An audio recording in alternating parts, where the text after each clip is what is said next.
menunggu tidak nakasih susu. Nanti bukan dibelikan kita. Banyak orang.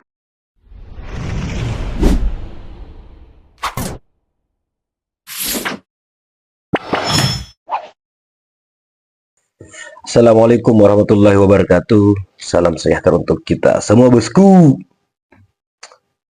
Jadi sebagaimana cuplikan tadi menunjukkan ada seorang siswi SD yang kemudian menangis diduga karena tidak kebagian susu saat Mas Gibran membagikan susu di daerahnya.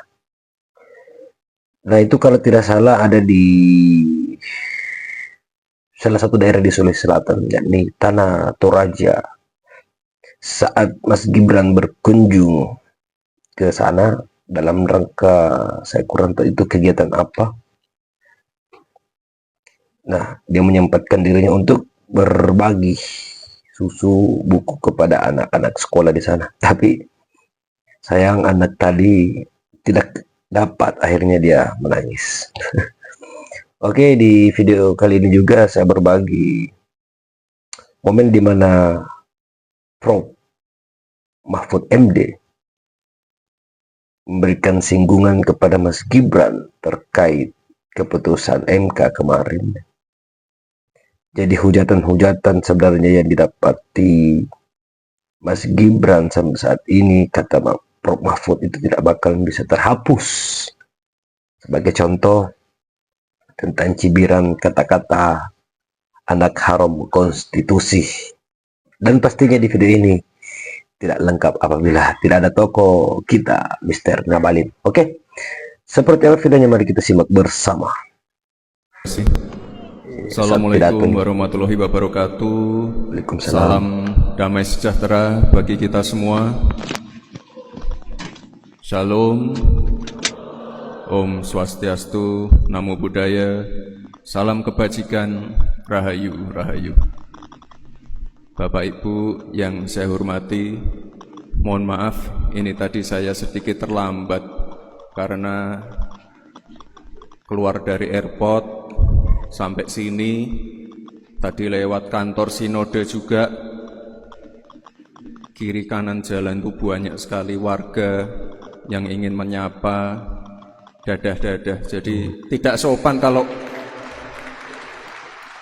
mohon maaf, tidak sopan kalau saya langsung lewat begitu saja. Jadi tadi di beberapa titik saya mohon maaf terpaksa turun dari mobil itu untuk membagikan susu, buku, juga buku, beberapa alat-alat sekolah. Nah, ini nih.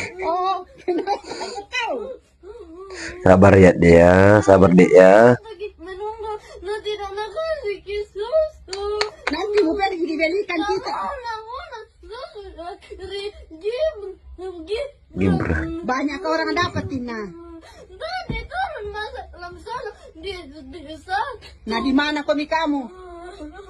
depan Graharam nah cuman lewat begini. Lebih banyak sekali orang sama. Ngembek deh, ngembek. Nama kamu na salam satu persatu. Iyo, tidak bisa. Banyak itu anak-anak 1.000. Lebih dari Tidak bisa itu. Kalau di sana ya memang satu karena. Kalau di sana. Tidak masalah komi. Jadi saya Nah, mohon itu maaf, sudah mohon maaf maaf sekali tuh, Dek. Pak Sabar ya, Pendeta, Dek, ya. Bapak Ibu semua, saya mohon maaf sekali datang terlambat. Dan saya juga mohon maaf, ini saya harusnya datangnya pas pembukaan, karena jujur aja saya diundang Pak Pendeta tahun lalu, tapi statusnya masih cawapres. Jadi diundangnya dari tahun lalu, dan dari tahun lalu juga saya sudah menyanggupi untuk datang ke acara PGI ini. Jadi terima kasih Bapak Ibu semua. Sebelum menjabat dalam pemerintah, sehat selalu, semoga nasibmu lebih baik dari Hufafa dan akhlakmu lebih agak lain. Mirip ya. Gibran mengadakan rapat tertutup dengan sejumlah menteri tanpa melibatkan Presiden Prabowo Subianto. Publik pun menduga, hal ini sebagai upaya Putra Mulyono itu untuk menghilangkan jejak kasus Fufu Fafa yang diduga milik dia. Terlebih polemik Fufu Fafa tersebut saat ini sudah sampai ke DPD RI. Dugaan lain pun juga bermunculan, bila hal ini sebagai upaya pengambil alihan peran seorang presiden. Tak heran jika publik mempertanyakan hal ini. Di mana sesuai dengan aturan, tidak diperbolehkan ada arahan dari Wapres kepada menteri tanpa sepengetahuan presiden. Kasus Gibran, secara hukum tertulis, itu sudah selesai. Bahwa dia sah menjadi calon. Tapi karena di atasnya ada moral dan etika, maka ada hukumannya 2. Pelanggaran etiknya itu dikenakan kepada oknum. Misalnya Ketua MK yang sudah diberhentikan itu karena jelas-jelas dia terbukti melakukan pelanggaran berat di dalam bidang etika sehingga diberhentikan. Tapi saudara, karena etika ini berkaitan dengan moral, maka sebenarnya hukuman moral, pengucilan sosial dan cibiran masyarakat akan terus terjadi kepada orang yang Oke lah, hukum formal tidak mencakup, tapi kalau setiap orang mengatakan ini anak haram konstitusi, ini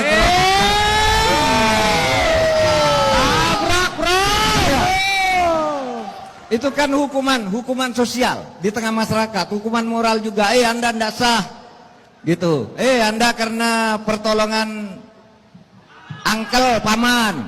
Karena Anda ini merekayasa hukum. Itu adalah cibiran masyarakat yang tidak akan pernah terhapuskan selama hidupnya. Itu sesuatu yang terbuka lebar-lebar. Makanya saya juga berkali-kali bilang di bawah presiden itu kan ada sebuah unit kerja presiden yang namanya kantor staf presiden. Apalagi kalau bukan Jenderal KSP. Muldoko itu ada membuat satu wadah namanya KSP mendengar. Di tempat itulah kalau teman-teman itu ada yang tidak beres, ada yang tidak bagus, tempat itulah boleh dipakai untuk bisa mengungkapkan ekspresi. Berarti bukan lapor masuk Wapres ya. Atau begini, sekali lagi.